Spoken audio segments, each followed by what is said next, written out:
my eyes. Okay. That's how people reacted to me in the locker room in middle school.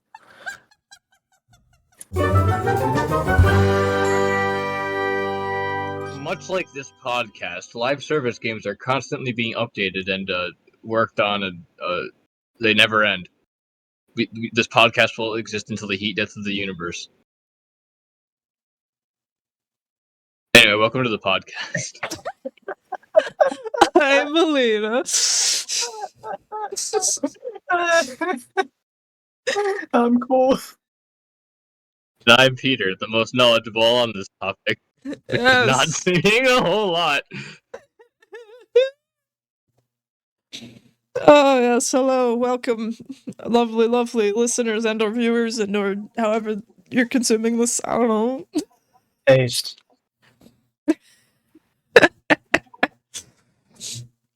Someone out there has to be able to eat podcast. I mean, I guess. But yes, what is the topic of today, Peter? We're talking about live service games, specifically why people, why they're so popular, especially these days, and yet people seem to hate them. Now, if you could remind me, what is a live service game? Basically, any game that is continually being updated. It's not necessarily complete at launch, and it prioritizes mostly player count over like actual profit. So a lot of live service games are, or at least not initial profit. So a lot of live service games are free to play, like Warframe, Destiny, basically every gacha game in existence. So I do know what we're talking about. I just didn't know it was called that. Yeah.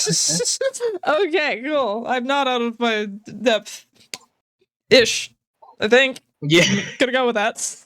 Yeah, I can't imagine this is. I still can't imagine this is a topic that you're intimately familiar with, but you at least know what you're talking about for the most part. Yes.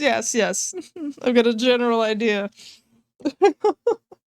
Anyway, Cole, you get to lead with the things that people don't like about live service games. Oh, thank you. We're starting with the negatives today, alright? I'm a professional hater. If only I got.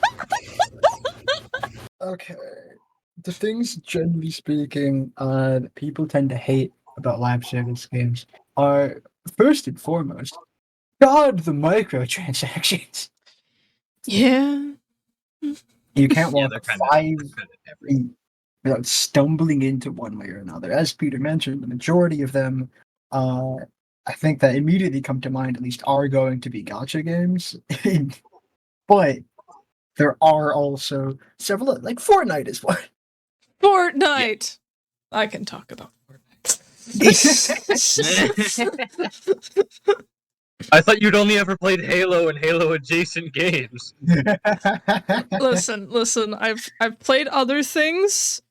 I don't know if those things combine into more games than the Halo franchise, but I have played other things. Wait, is Master Chief in Halo? Or not, in Fortnite, I mean? Can we connect Halo to the web of Fortnite?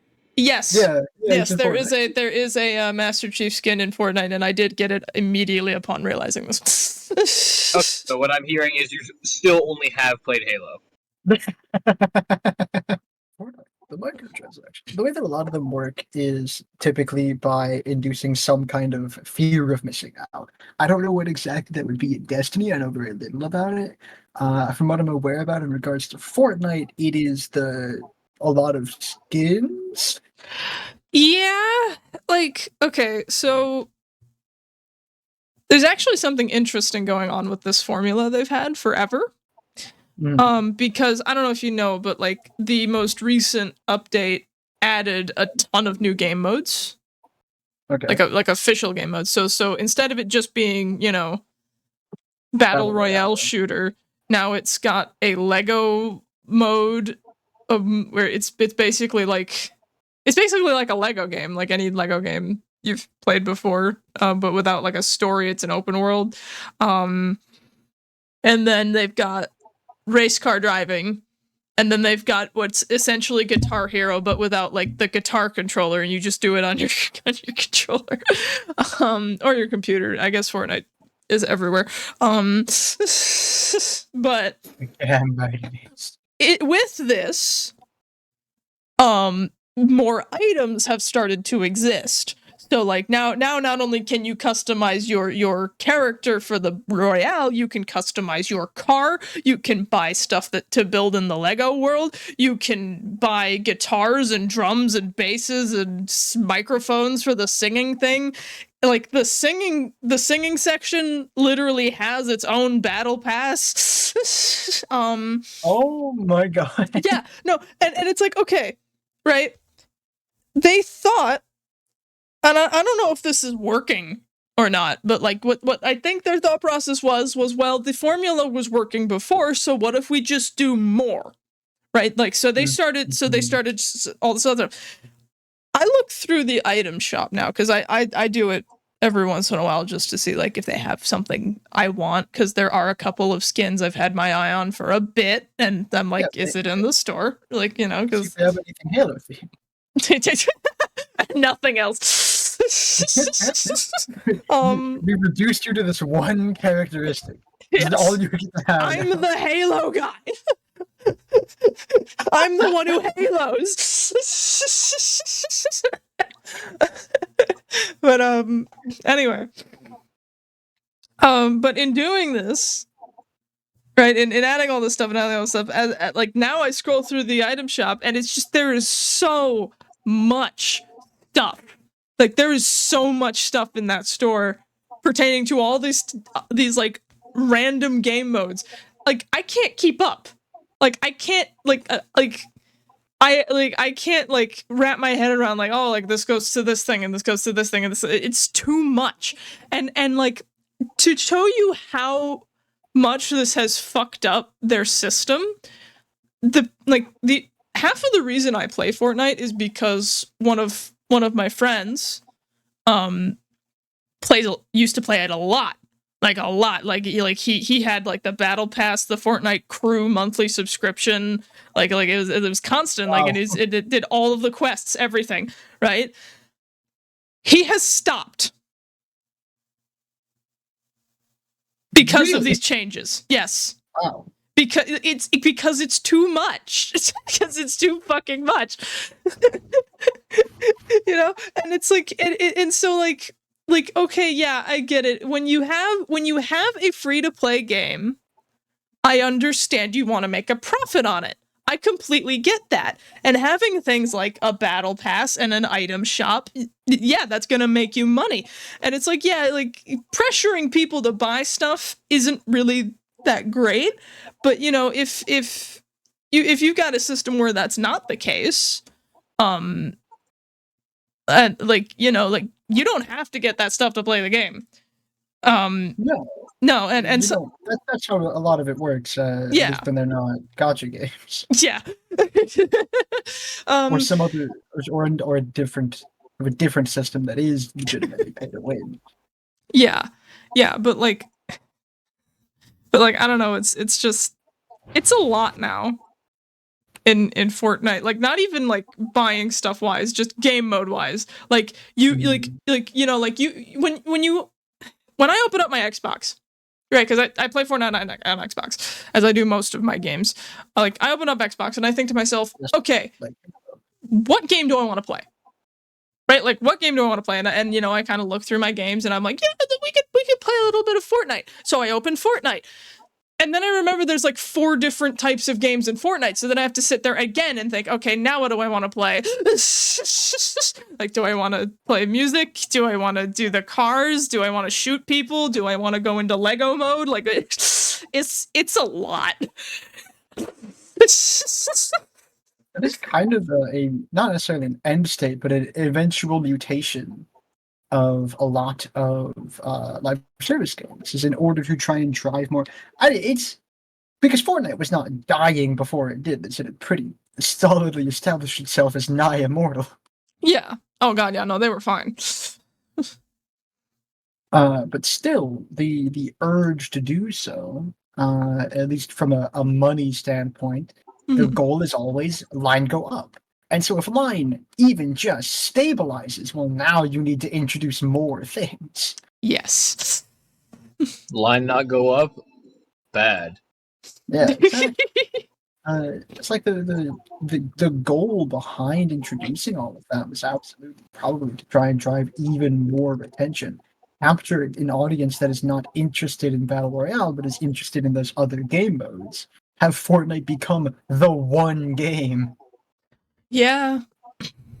At this point, Fortnite is barely even a battle royale. It's got so much shit in it. It is just Fortnite.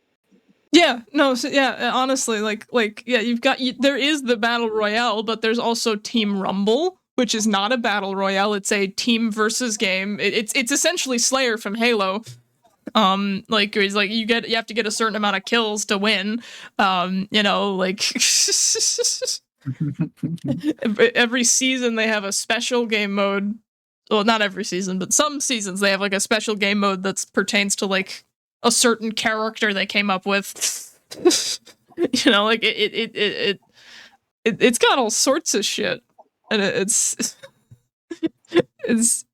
like the speaking with a degree in industrial design here, making your audience too broad, like trying to get everybody in on it, does not typically go well. Because what you get is a bunch of different groups of people who do like one thinks that this thing sucks, the other thinks that thing's great, and the other thing sucks.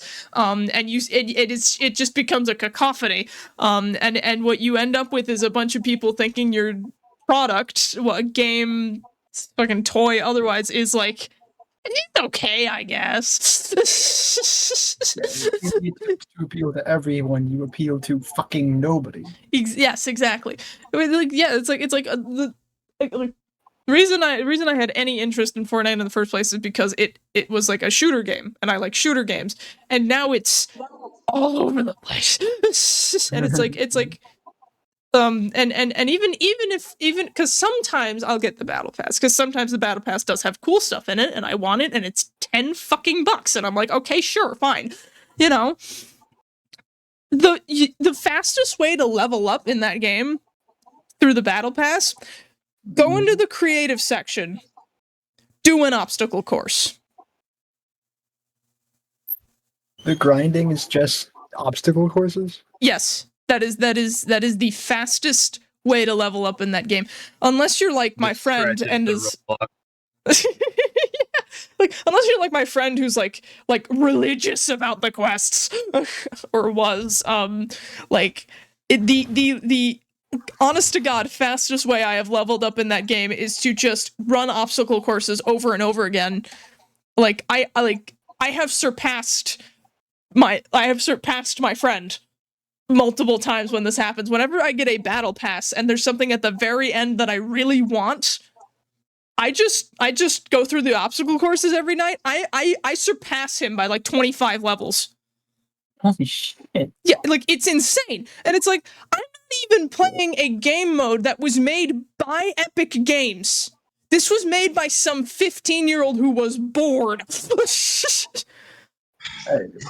As someone who played Roblox when they were 15, bored 15-year-olds can make some pretty fucking wild shit. Well, okay, yeah, but like, that's what I mean. Like, I'm not even playing the main game mode.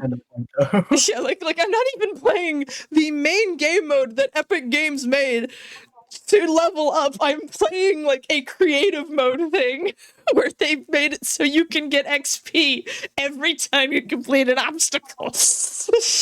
And it's always like 500 plus obstacles. So if you take 500 times 500 XP, you're gonna get a lot. That's a pretty big number. Yeah. But it's like when I'm resorting to like using the creative section to level up more than the actual game, there's been a mess up somewhere here. Because I would think you'd want me to play, what you made more. You would think that, wouldn't you? Yeah, but apparently not. And you'd be wrong. I'd be wrong. No, I'd be we very don't wrong. want anyone to ever play our game, despite trying to be a competitor to Steam. What a failing. Despite popular opinion, Fortnite is in fact. I'm doing something. I had something and it left me immediately. Oh no! The I hate it rare when that moment happens. Peter speaks and he loses. I'm not often speechless, but when I am, it permeates my fucking soul.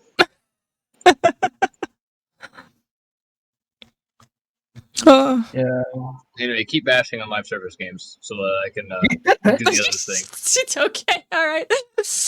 Yeah. But no, I don't know. I think Fortnite. I think Fortnite right now is an example of them quite honestly overdoing it.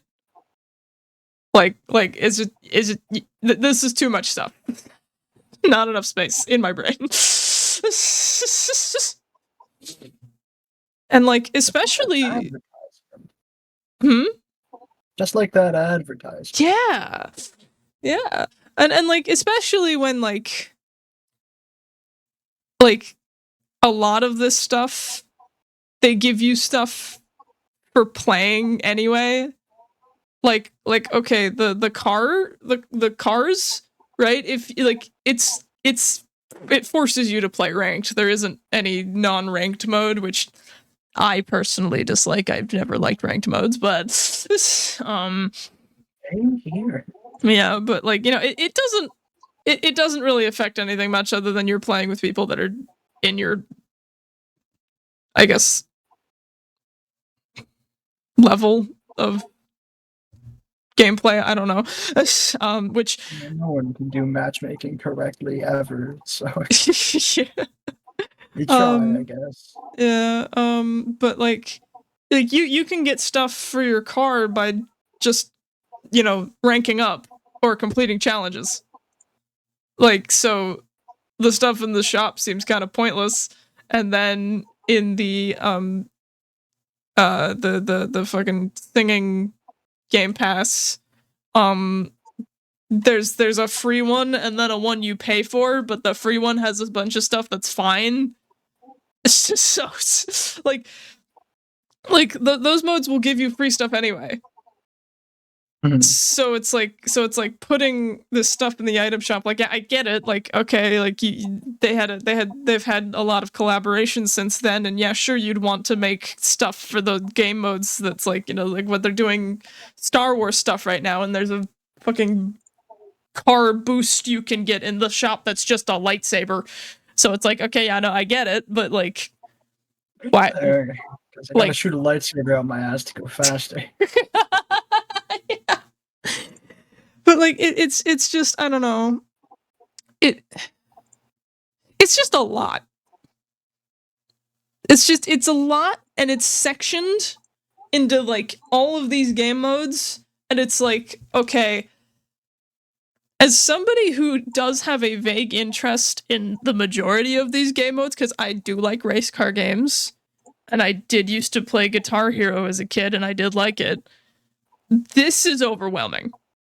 Like, this is a lot to keep track of. And it, quite frankly, kind of sucks. Because, like, I don't want to get home from work and be tired and then, like, try to play a game and then be overwhelmed by everything I'm looking at. Yeah. I love playing a game and it makes me fucking tired. Yeah, no, that's my favorite thing. Anyway, this video is actually about Factorio.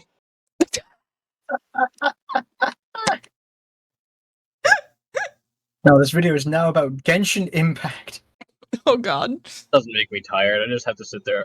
I just play the game for 5 minutes, do everything, leave. No, it made me tired. That's why I'm talking about it. Everything makes you tired. Yes, everything makes me tired. Sit there and listen, silent boy. Oh, thank you very much. I talked about this with you a lot because I had to explain the reasons why I stopped playing Genshin Impact. Which was entirely that.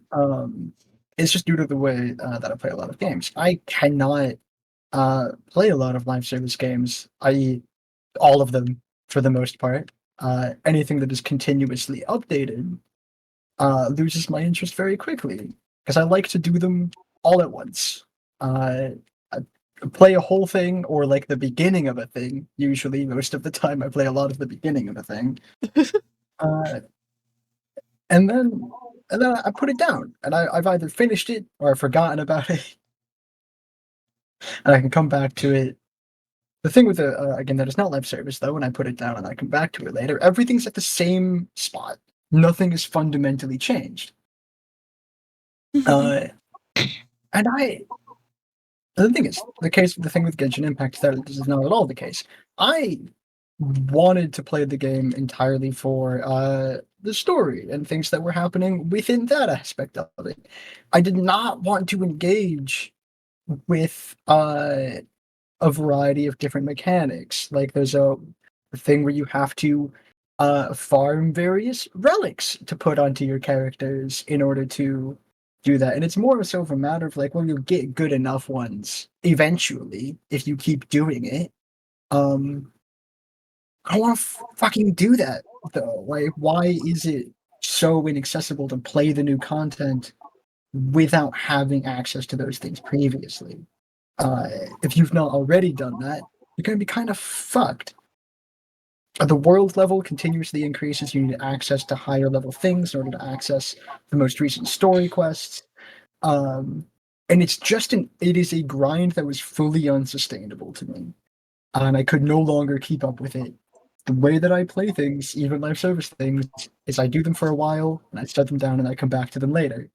And I could not do that with Genshin because the moment you set it down, 1,400 things happen. That completely alter the way that the game works.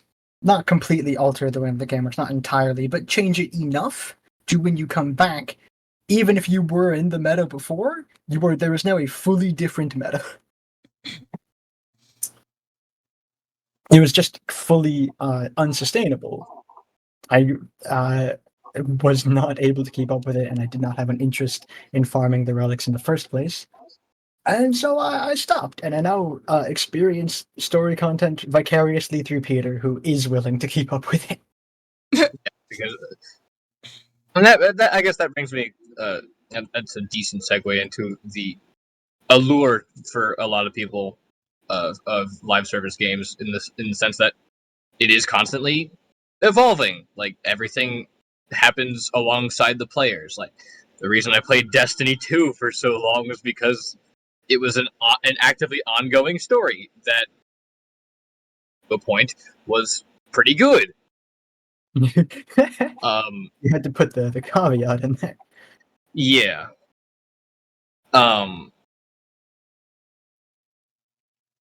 But it felt like the actions that I did in the game actually carried through into the rest of the actual world around me. Mm. Similar to a lot of other live service games like Warframe, again Genshin Impact. There's others, but those are the three that unfortunately have a parasite in my brain. Worm in you. Indeed. I would like but to. Like every time you complete a one of the main quests in Genshin, or like a substantial side quest, even an aspect of the world is either unlocked to you or changes in a way, which I know a lot of the games have, but it's interesting to see that in a I guess dynamic time frame. Yeah, that could be a word for it, sure. I don't know what else to call it. I do not know what the development term for that is, so I don't think there is a consistent one. I would like to, as an aside, this can absolutely be a positive, but I think if you come in later, if you join after significant events have already occurred, then you're not going to get the same feeling whatsoever. If things are meant to be spread out over a series of time, then and if you join after that's all happened and you can do it all at once, then it's going to, the timeline is going to feel fucked up. And I love Warframe to pieces. It's one of the very few live service games I can actually play because things don't change substantially enough between updates, mechanically at least, for me to feel weird about it. And the story updates have been farther and farther apart as time goes on and they become more complicated. Uh, the and this is a problem even there, even in that game that I like a lot, where when you go through everything that's now out and you go through it so you can get to the new stuff that everyone's talking about, stuff feels really weird. There's in Warframe, there's meant to be a period of time between a quest called the Sacrifice and a quest called the New War. There's meant to be a significant gap of time between those two. But you can get to between that point really quickly now. At least far faster than the development time was between, because the Sacrifice was like 2016 and then the New War was 2020. 2021, I think, actually. So it's Late like you can. 2020, I think. Yeah, that makes sense. Yeah, Oh the yeah, point actually, stands. yeah, it was around like Christmas, I think. So like you can get between the Sacrifice and the New War way faster than 4 years. Yeah, for some people, other people are still farming the Necromech engine chassis or Necromech engine blueprint. Hey, they made getting those way easier too. Actually, did you? Yeah, yeah, I know. But in another vein, that like it's also, both a positive thing and a negative thing. yeah. But actually bringing up the Necromech farming brings up a separate point of changes to the game are a lot more, I guess, a lot more noticeable because it's usually something that everybody experiences instead of in a more, in a less linear game like Elden Ring or I don't know, other open world games, especially where you can experience everything, but God, it takes or fucking ever. Yeah. Yeah, it Um, absolutely does. I still have never finished Elden Ring, and I have hundreds of hours in. well, that's I'm pretty sure a you thing. It's not specifically a me thing. The furthest I got was the Altus Plateau. And then I stopped. Um, but changes to the game uh, in live service games are felt by the entire player base more often than not, as opposed to in a game like that where you could read through an entire section of patch notes and realize, damn, that does not affect me whatsoever. Yeah. Well, and hopefully, with any kind of like, it's like Warframe, I do think is the odd example out of a lot of things. Yeah. Uh, because it's the majority of things you can buy for money are purely cosmetic, but there's not really any pressure to buy them. They're not particularly advertised anywhere. And the things that are advertised in places would be the primed equipment. But you can get the primed equipment through normal gameplay. You are not paying for exclusive access to an item. You are paying for time. It's convenience. Save time. Yeah. And things like the necromech changes, where they made it easier to obtain the blueprint required to build a part of the necromech, which is a very important piece of equipment And also a for Arena and our necessary. audience. It's also necessary to progress in the story after a certain point. Yeah. Those kind of changes. Like this is, I think, a decent example of the thing that you're talking about. Those changes are experienced by everybody, and everyone will, at least the bulk of the audience, will understand what is being talked about. Because everyone knew about the necromech changes, understood why they had to be made, because up at that point, the majority of the player base had gone through the necromech grind and spent fucking 30 hours in the bowels of an infested moon and couldn't get anything. I didn't do that. I just played a lot of Halo. Going back to the whole lack of advertisements thing in Warframe, flip the script and talk about Destiny 2, where when you first download the game, you do the tutorial, the shitty tutorial, and then like the very first thing you are exposed to after finishing that is a slew of pop-ups, like actually just pop-up ads. Just in-game pop-up ads. I sure do love for the pop-up ads in my expansion, games. the deluxe expansion, the current season, the battle pass for the season, Oh my god. previous expansions, premium currency, like, you might think that's an exaggeration. That is how many fucking pop-ups there are. You have to click like 6 times just to get to the fucking interface. That's stupid.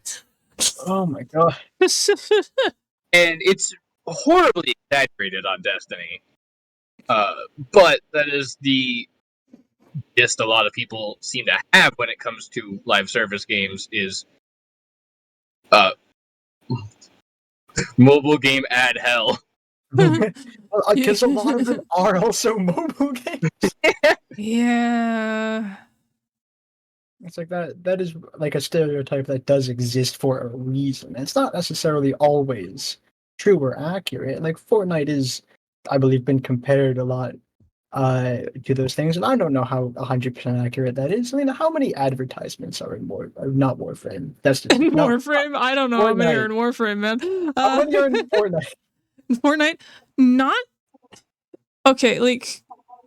Sometimes there's like they sometimes they have like the trailer for like the most recent like battle pass season play, but that's only like for when you boot it up for the first time after that update's come out, and you can skip it.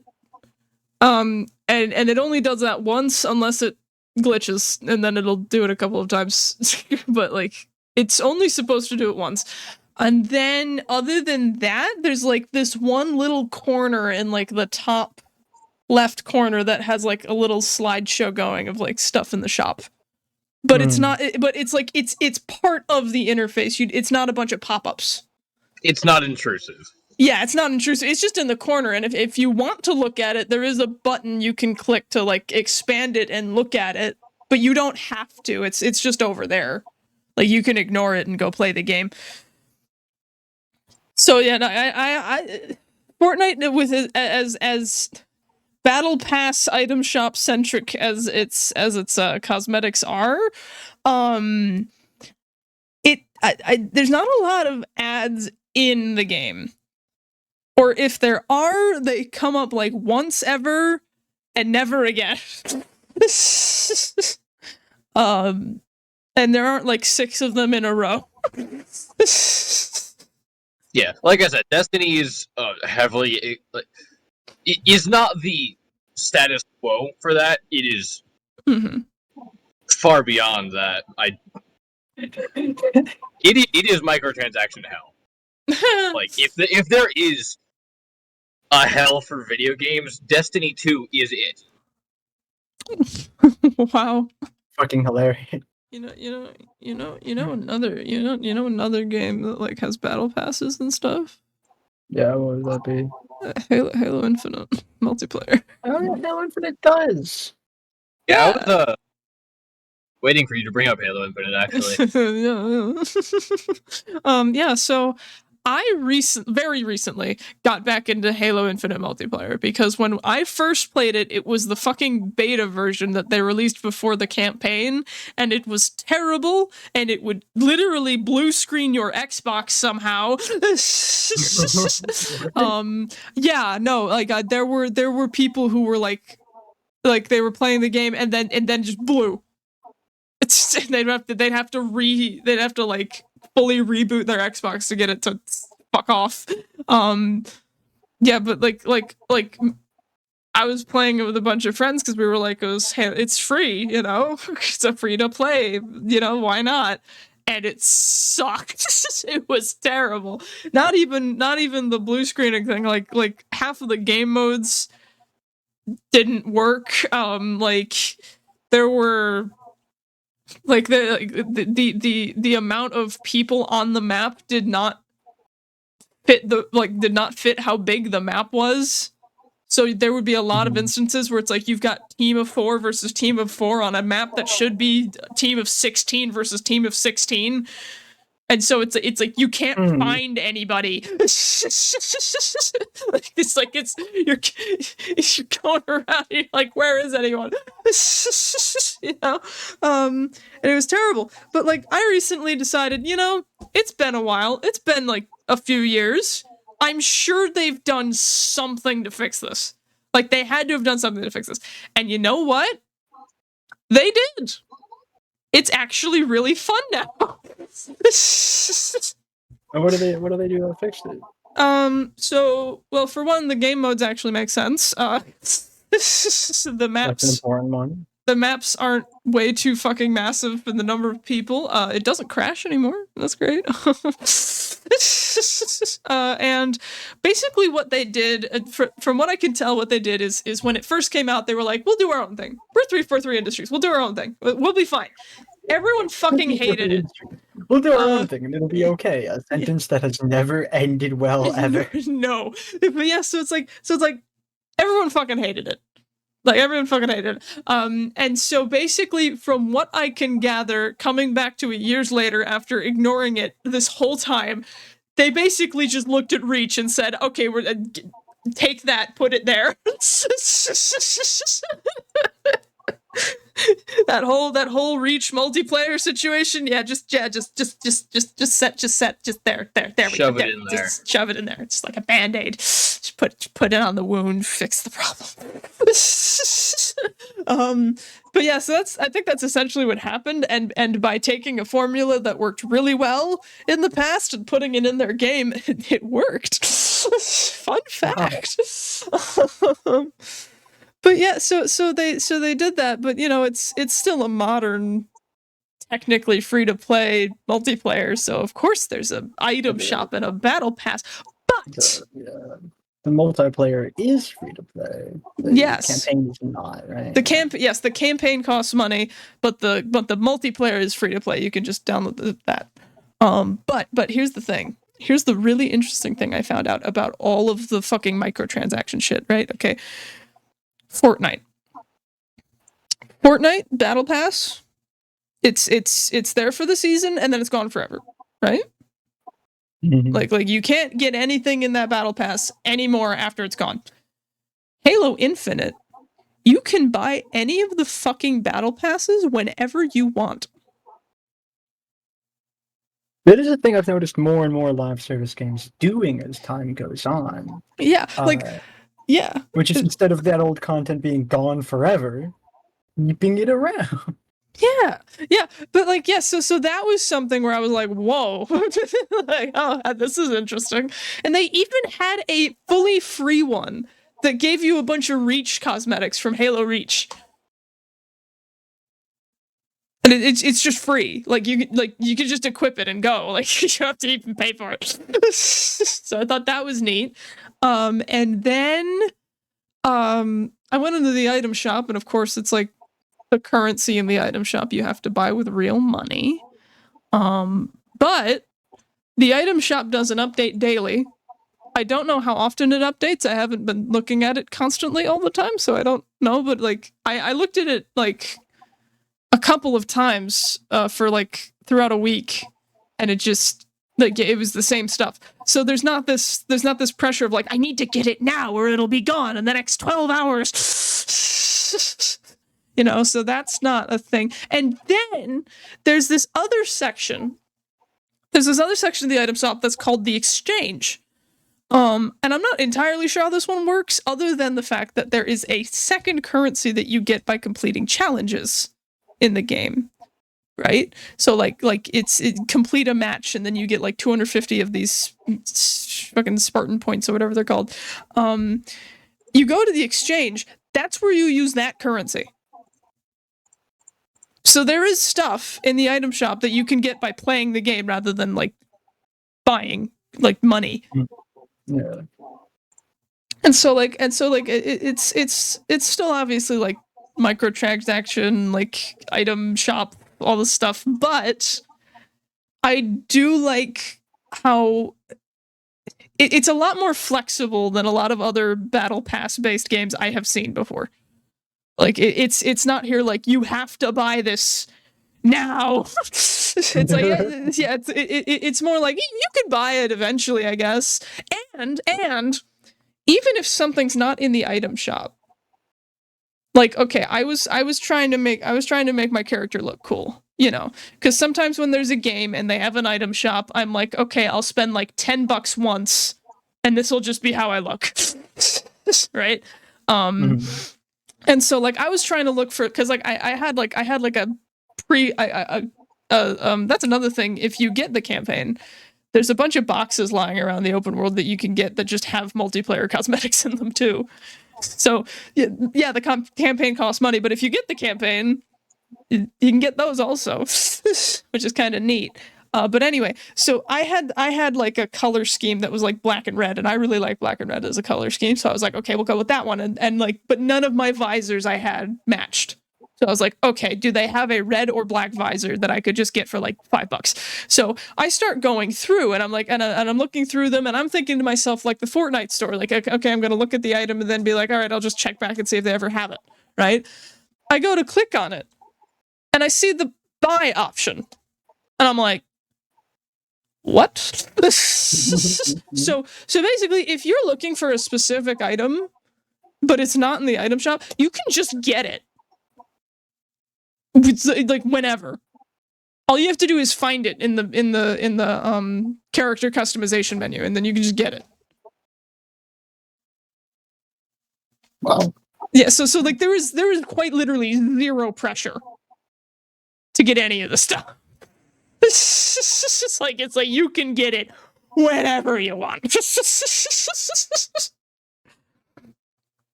Which is neat to me. I like that a lot. That's exactly, as we all are aware, that's exactly how Helldivers 2 works as well. Yes! Helldivers! You buy Helldivers! Yes, which you I do. think is a good thing because getting the premium currency is so easy that they wouldn't make a lot of money if they were just relying on selling the premium currency. So you buy the game, and then you never have to spend money on it again. Yeah. I also think it does a much better job at the general, like, big, wide community event stuff, because that's ostensibly the whole point of the game. Yeah. Yeah. And it also seems like it's not like ever constant. The only term of it ever being constant is the fact that when you're just walking around in your ship, the acquisitions thing at the very top, I think it's flashing. I don't know if it does that all the time or if it's just when you can buy something. Just when you can buy something. But on that, it's just another thing on the UI. Yeah, it's not a pop-up among everything else. or anything. Yeah. Yeah. But it's the reason I think it's probably the best at doing the community event stuff is because A, that's basically the full point of the game, and B, if you're not it's so good at emulating like a fictional war that if you aren't around for earlier operations, but you have friends who were, and then you get involved in it, they can tell you their war stories. Yeah, honestly, that's actually a really cool thing that I kind of appreciate about it. And one particular event that caught my attention. I don't remember exactly what it was, but it was like there was we thought they thought they beat a group. I don't remember which one. Yeah. The automatons. The automatons. They thought they beat the automatons, and then more of them showed up, and all I could think of was Reach. that is the only thing that came to mind. Like immediately, like, oh yeah, we got the Covenant cruiser, we did it, we won. Slip space rupture detected. Slip space rupture detected. Slip space rupture detected. The entire fucking fleet shows up. Yeah, like that's all I could think of. It is just... But yeah, like it was honestly really cool because I look at Twitter sometimes because most of my Twitter is just game updates and memes. And so like I was starting to get Helldivers 2 updates because Aiden had interested me. And so like I was getting these updates, and so it almost felt like you were like there's a war going on, and like the news is like, God, read all about it. The war front. Ooh, you know? And then it's like you actually get in it, and then it's just a war front. It is just a war front. And yeah, like I can very much tell from like a lot of the planet surface designs, like it's very World War One. It is extremely World War One because it's like the ground is gray, it's covered in craters, most of the plant life is dead. We just haven't taken you to one of the lost areas yet. There are places like Vietnam. Oh yeah, no, I think I've seen those too, but like a lot of the planets, it's like they're very like World War One. And there's a lot of like real life war based design, I suppose. That I just constantly pulling from like real world military design, like the gas mask that you unlocked recently, Peter. And I have seen helmets that are like World War II pilot helmets. And like that's the whole point. Not to mention, it's all very well done. Yeah, not to mention the propaganda. Not to mention propaganda. The propaganda is incredible. Yeah, like and like you like it's so World War II. Not only is propaganda incredible, it's fucking working. On real world people. Yeah, well, it's like, okay, like, yeah, a lot of people nowadays are very hyper aware of what's actually going on in the world, right? And that makes it so that actual propaganda for like actual things is it doesn't work quite as well as it used to. But when we're talking about a video game where there's no actual real world consequences to just leaning into the propaganda hype, people are gonna lean the fuck into the propaganda hype like nobody's business. Like, oh yeah, Helldivers, join the Helldivers. Oh, no, just fuck those bugs. That's not to say that people aren't immune to propaganda these days, because very much still are vulnerable to it. Oh, absolutely. I'm immune to propaganda. I can't ever be propagandized in my life. Well, yes, and I'm talking more like like Uncle Sam wants you to fight for his country. It's just like that stuff. No. That does still work on some people, but not some, but not. Yeah, not. Like I said, it's not as effective as it used to be because people know what war is like, and they look at what war is like, and they go, "I don't want to do that." Like if it's fake, I will. But if it's fake, I absolutely will. Well, because Because it's funny, right? It's hilarious to like run onto a like a video game battlefield, be like, oh, I'm a helldiver, I'm invincible, I'm gonna fight for my country, I'm gonna win, and then just get fucking blasted to shit. Happens all the time. Yes, like it's just so good. The concept is just so absurd and amazing.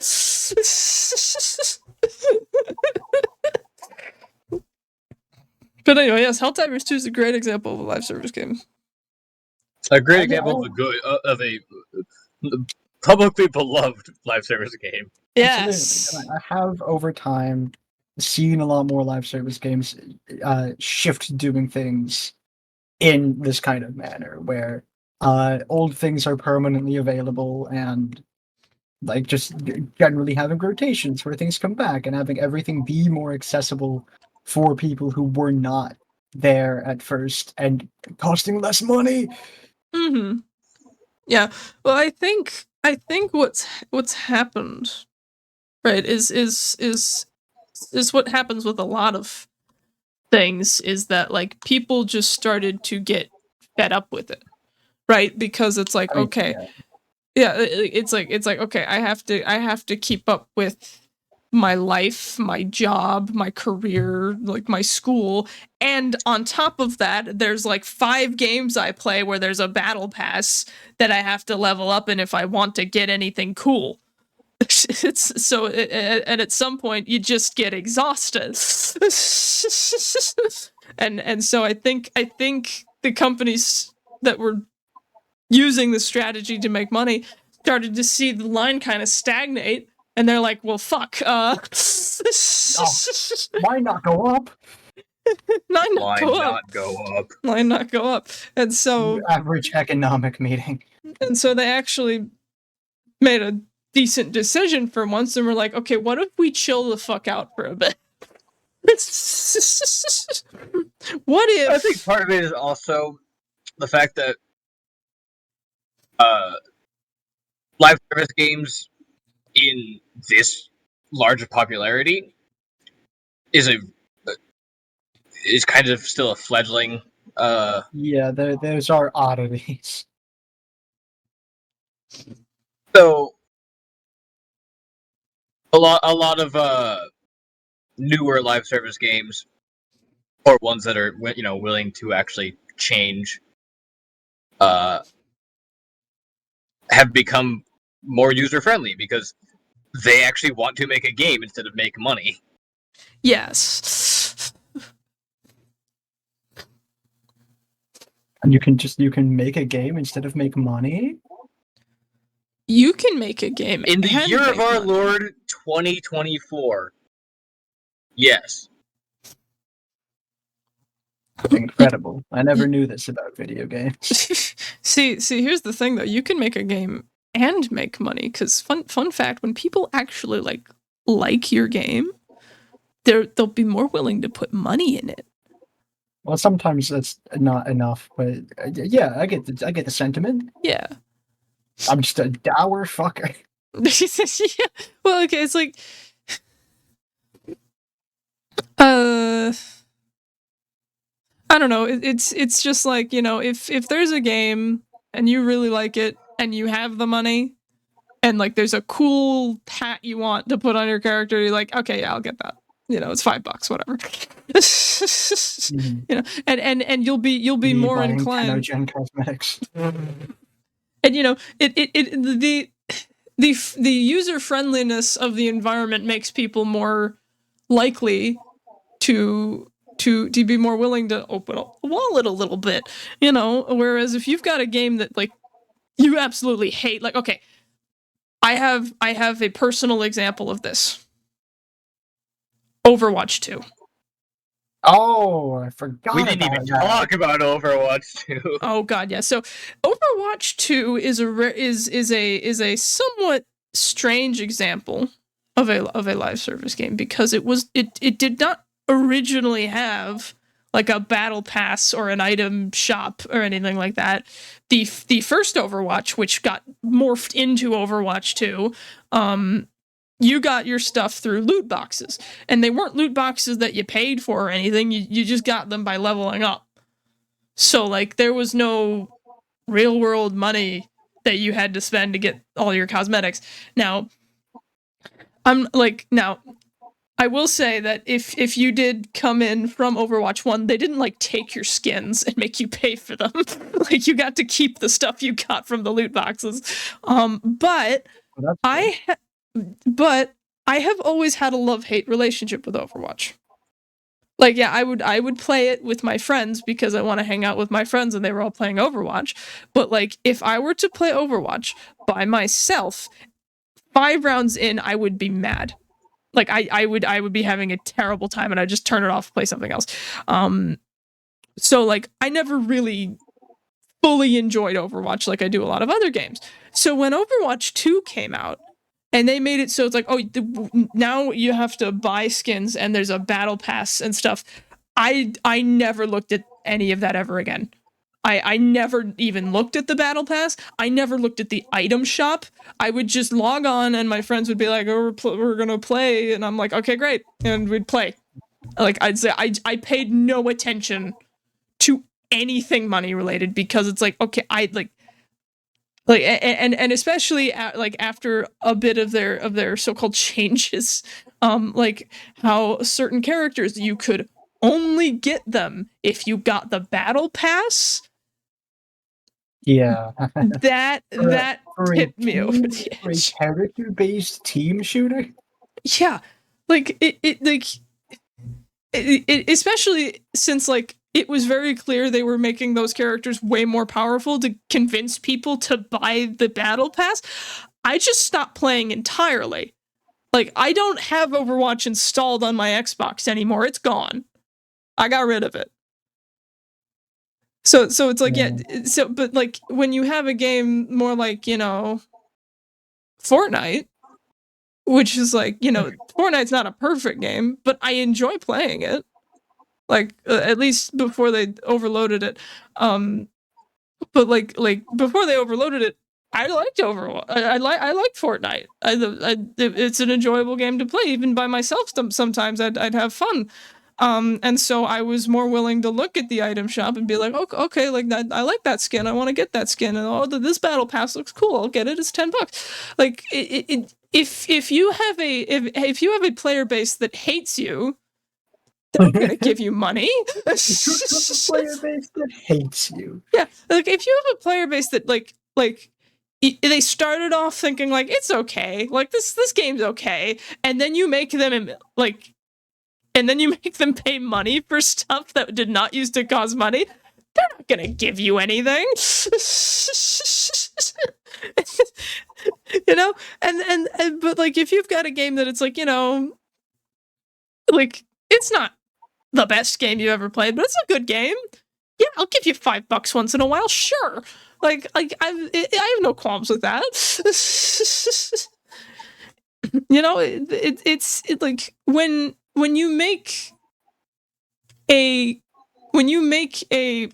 like environment for players hostile towards those players, it's not good business. It's just not. And sure, you'll have those people that are like, you know, diehard fans, and they're gonna stick with it till the end. But that is not the majority.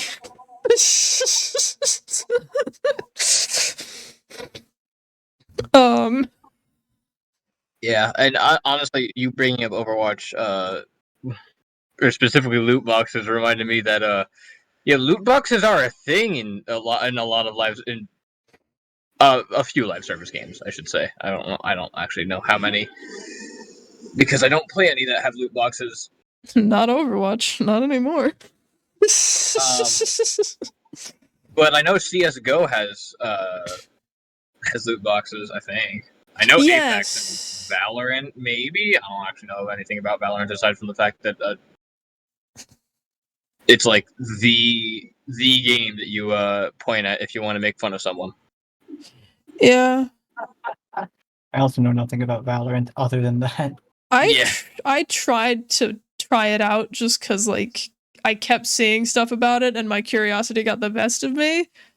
But like, I would go to download it, and then it would be like download complete in like 16 hours, and I'm like, nah. Not worth it for what is effectively a mobile game ad. It's like downloading something on my internet. Yeah, it was insane. It's insane. So I just didn't bother, you know. Man, I don't know anything about Valorant either. Yeah, all I know about those games in particular, aside from them being live service games and having potentially loot boxes, is that a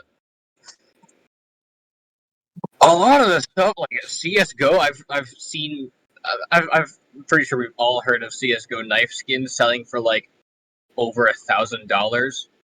Yeah. Yes. So Well, talk about predatory business.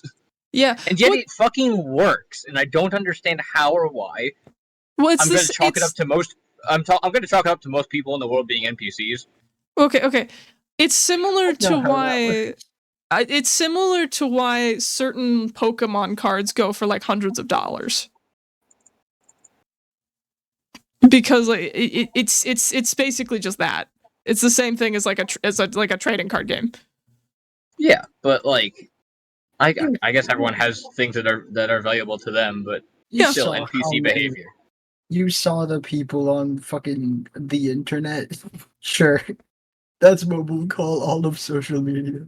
Yeah, that people on the internet. I stand by what I said even more now. You guys remember what happened when fucking a bunch of people thought that NFTs were going to actually amount to anything? Oh god, yeah. No, people were spending thousands of dollars, millions even. Some people are just willing to dump millions, and a lot of these people were like otherwise not dumb. The sheer number of cryptocurrencies that turned out to be scams.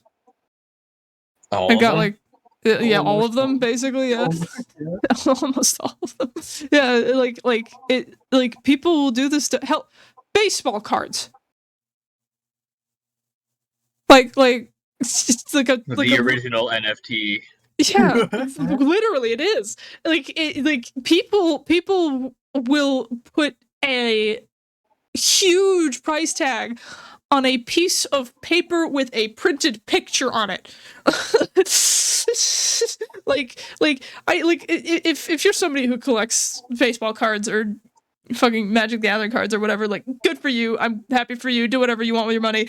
But like at the end of the day, it is a piece of cardstock with a printed picture on it. Like, that's it. That is all it is. The value is assigned by the community playing the game or like collecting these things.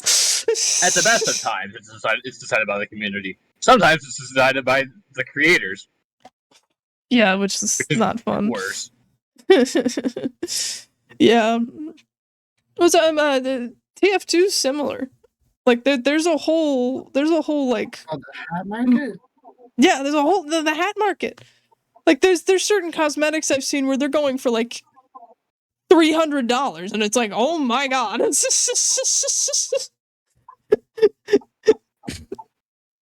You know, like it like. But it's like the thing with markets like specifically like CS:GO and TF2 is that those are mostly run by the community. those are the players looking at that thing and going, yeah, that's $300. That reminds me of the ribbon market. Back in the old days of Warframe, back when the ribbon mafia still existed. The ribbon mafia? So in Warframe, there are a type of mod for your weapons that you can get called ribbon mods that are specific to each weapon. So you'll have a mod for a specific weapon, like say the Bratton. You'll be able to put it exclusively on the Bratton and Bratton Prime. Mm-hmm. And it has randomized stats that you can re-roll. So, people would obviously be rolling ribbons to get the best possible stats that you can, basically, and sell them for ludicrous amounts. And back in the early days of Riven trading, there was an actual mafia for this. Like, it's just a dead ass mafia. There was okay. As close as you can get to a mafia, I guess. It was yeah. organized online game. It was an organized effort, designed exclusively to scam people. Yeah, organized crime. That's a mafia. Huh. Or at least a gang. Yeah, at the very least a gang. But yeah, no. That's a mafia designed exclusively to scam people out of hard-earned plat. Huh. Or, the Real cheap, money. Real money plat. Yeah, platinum is the premium currency in Warframe. Mm-hmm. Huh. That's weird. But yeah, that's one of that's not the case anymore, but that was one of the examples of a badly run community market. That does sound pretty badly run. I think if you... I forget how it works exactly, because I don't do in-game trading with other people very often. Mm-hmm. Or, like, ever. I only trade stuff with Peter when he gets something that he thinks I'll want, or that he knows that I do want. I try to do the same for you, but you have You don't play the everything game. already. I play the game. I play the game. You took far too much offense to that for someone who would actually play the game. It's just yeah, because I play the game. I play the game. I do. I swear.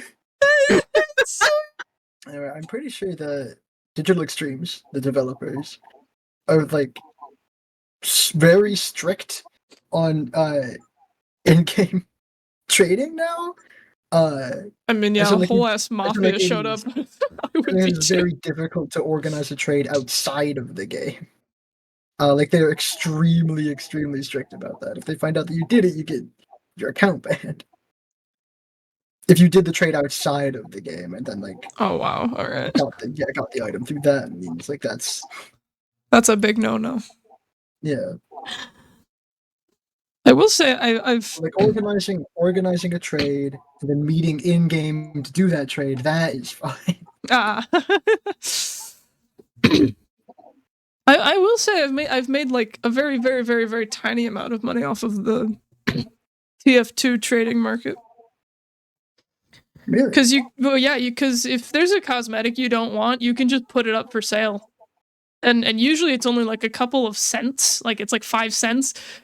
But it's a way to get rid of it, and then I'd open up my Steam account like the next day, and I'd have 6 cents in my account. I'm like, ah, cool. So it's like I'm not making a lot. Like I'm not over here like, oh my god, I gotta get the best cosmetic and then sell it for double. I'm just like, I don't want this. I'll make money on it, I guess.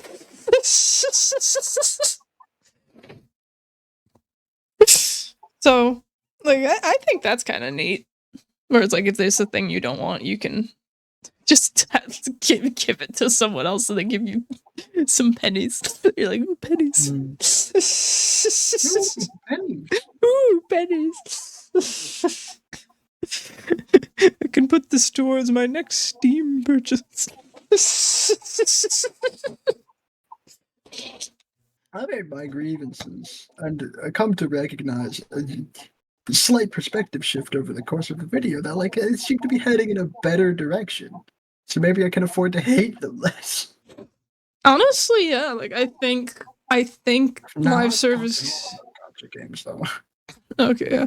At least the live service games I play on like an Xbox, not the mobile games. those seem to be getting better for the most part. From what I can tell, like that thing I said about Overwatch and the having to buy the people, they apparently got rid of that a bit ago. So still don't like the game, but that is an improvement. Yeah, I think it's just getting very like the amount of give me your money is starting to calm down a bit, I think, and that's good. Yeah. Because there's only so much that you can do that until people are like, all right, fuck you, dude. I'm not giving you anything. Isn't Sea of Thieves technically a live service game? Yeah, absolutely. Obvious. Yeah. Yeah. Is what? No, technically it is. Sea of Thieves. Oh. I mean, yeah, technically, by definition. Yeah. Something I kind of like about... No, sorry. Something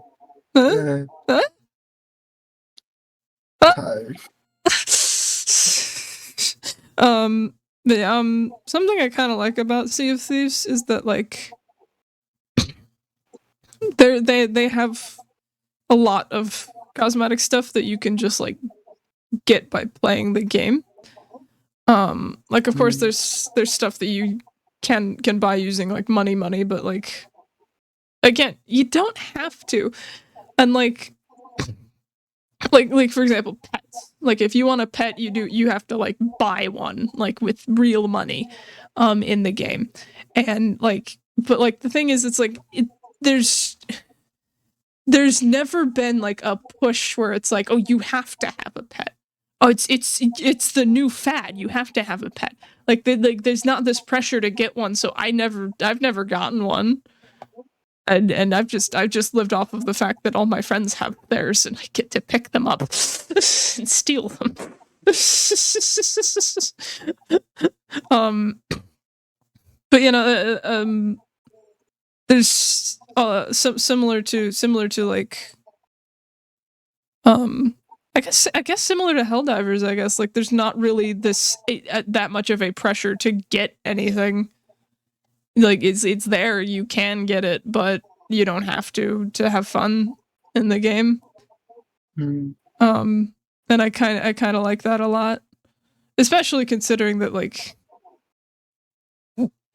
the game seems way more focused on, like, being a game, yeah, than trying to sell you shit, which is, like, I honestly, I think that's fun fact. Focusing on the game part of the video game is actually what gets people to play it. Who knew? The main thing I don't like about Sea of Thieves is how insanely unoptimized the amount of space it takes up is. Because it sure is. Yeah. 100 gigabytes. There are like to play other games. There are a lot of recent games that are like that, or it's just like, come on, man. Like, really? 100? That's a full 10th of my hard drive. Yeah, like, it's like, oh, I can only have 10 games on my computer? Like, what? Like, that's... Huh? I thought you wanted me to play all your games. Why do you only want me to get 10 of them, apparently? Like it does not compute.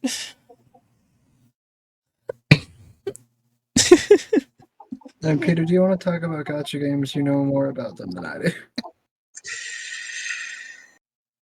I've played like 2 ever, and they're not representative of the broader genre. No, they are not.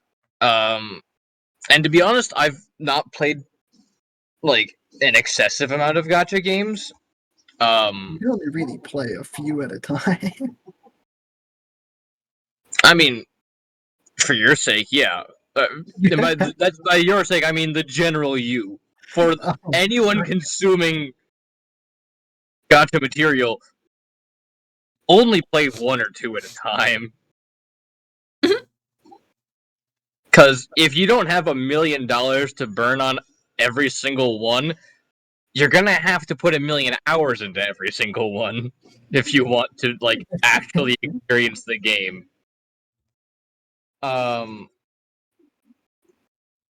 But I mean, most gacha games are less about like.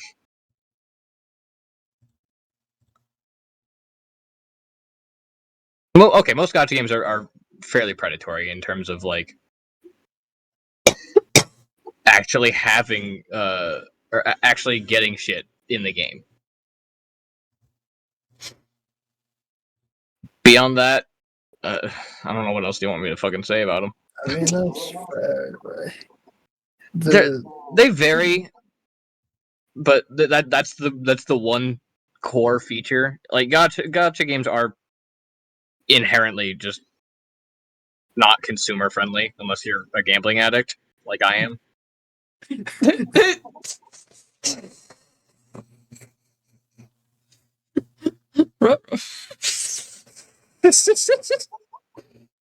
Just don't play gacha games if you have bad spending habits or value your fucking time. Yeah. That's another interesting thing about live service games. It's like a lot of them rely on you like religiously playing the game like all the time. That is the one thing that you either hate or love it, because Yeah. I am very receptive to that, where I like having one game that I can put most of my time into. Because I'm never gonna fucking finish a game on my own anymore. Yeah. Even better if it's also a game that I can play with friends. Yeah, most live service games I play, I at least started playing them because my friends wanted to play it, and I was like, alright, I'm in, man. But yeah, especially when you have like a full-time job every week, it can get a little overwhelming. Yeah. Like, it's like you get home, you get on the Xbox, is like, okay, I need to level up. I need to level up or I can't get the thing I want. And then you go, and then it's time to go to sleep, and then you have to go to work again. Well, okay. Another thing about live service games as a whole, mostly, is that a lot of them expect you to play every day, but not like sink every waking hour of every day into them. It's mostly like, Yeah. get on, do your dailies, get off. Yeah. Yeah. But obviously there's more content in the game than just doing your fucking dailies, so it can feel overwhelming if you don't manage that appropriately. Yeah. Yu-Gi-Oh! Master Duel. Yu-Gi-Oh! Is that the Oh, that is a live service game. Yeah, Yu-Gi-Oh! Master Duel, that's a live service game. That's true. You remember that one that we all played for like a week and then it died? Hey, that was more like 2 weeks, or that was more like a month, I think. Still. You see, God, is Yu-Gi-Oh! Like exhausting to actually play? Yeah.